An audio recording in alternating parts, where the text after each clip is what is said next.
Hey, I'm Dan from the Wonder Years. Today we're talking to purevolume.com. The last time we played the Warped Tour was 2011. Before that, we did one show in 2007 on a stage run by solar panels. So, yeah. I tell this story a lot, but I think it's my most pertinent Warped Tour memory. Is my first ever time going to Warped Tour. I was waiting for Less Than Jake, and I was watching Alien Ant Farm, and I was crowd surfing, and it was really dusty, and the security guard didn't see me come over, and fell right on my head, and I have a scar up here permanently. Hair doesn't grow in this one spot in the back of my head. They had to take me to the hospital, and I was at the hospital, but if you know anything about Camden, New Jersey, you know that it's not a great city, and there's a lot more to deal with than some idiot kid that got dropped on his head. So they sprayed it off, and they're like, it looks like you need stitches, but like, I don't have time for you right now, kid, so go wait. And I was like, well, fuck that, I want to see Less Than Jake. So I walked my 14-year-old bleeding from the head ass back through the worst city in the nation, like every year running, to go back to the Warped Tour. I had to like walk around finding it, and all these people were staring at me and like, who is this ridiculous, like bloodied little white kid with stars drawn all over his arms and an Atari's t-shirt? And I still missed Less Than Jake. I still didn't make it back in time. So that's my first ever Warped Tour memory.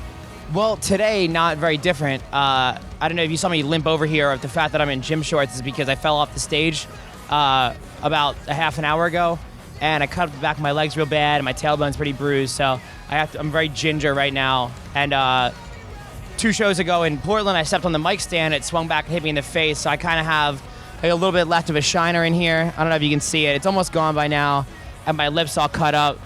You can see in there, and then up here, spitting out blood. So it's actually pretty similar to how it used to be, and apparently I'm just accident prone. The 4 shows in 24 hours, you know what? It was a crazy experience. I don't know if any of the challenges were surprising. We were pretty ready and understanding of everything that happened. The hardest part, we missed a flight. Or no, we didn't miss a flight. We actually made the flight. The flight got delayed 3 hours. So that was kind of shitty, and we're running back and forth through the airport trying to find what gate it got moved to, and I fell asleep on the floor for a while behind some seats, and people thought that was weird, and it was pretty exhausting. So it didn't end up happening in 24 hours. It was more like 28 because of the flight delay. But we landed, and from like runway to stage was about an hour to get to the last one. Like we literally like ran into the venue, handed me a microphone, and we played. So it was a crazy experience, and I'm really proud of the fact that we were able to pull it off. It was definitely surreal. On the first flight, I woke up on the flight and was like, oh good, it was all a dream, and then was like, wait a minute, I'm on a plane right now. It definitely wasn't a dream. We're definitely in the midst of this. So it was cool though. All 4 shows were sold out, and they were a blast. Well, I think that, you know, with things like Spotify and RDO and people putting up whole records on YouTube and other streaming services, I think that seems to be where things are headed. Like, you know, you're still technically paying for the music, although the artists still don't really get any of it, but you get to hear the record, and it's kind of about, yeah, that's better than if they just downloaded the rip, because at least it's the full quality, you know, at least the tracks are in the right order, at least it's tagged correctly. The other thing with it is that, you know, we've always believed that it's about creating a tangible product that is worth owning. So at this point, like, you don't need a CD in a jewel case. Why? Why would you need it? You're gonna get it, it's gonna fucking break, it's gonna be in your car. You really just put it on your iPod anyway, and then it's worthless to you. It just kind of gets in the way. There's no resale value to it. It used to be people would, you know, buy CDs and sell CDs when they wanted to buy new CDs. No one wants your broken CD. So first of all, we got rid of jewel cases completely, and we only do digipacks now because they look better and they're more durable.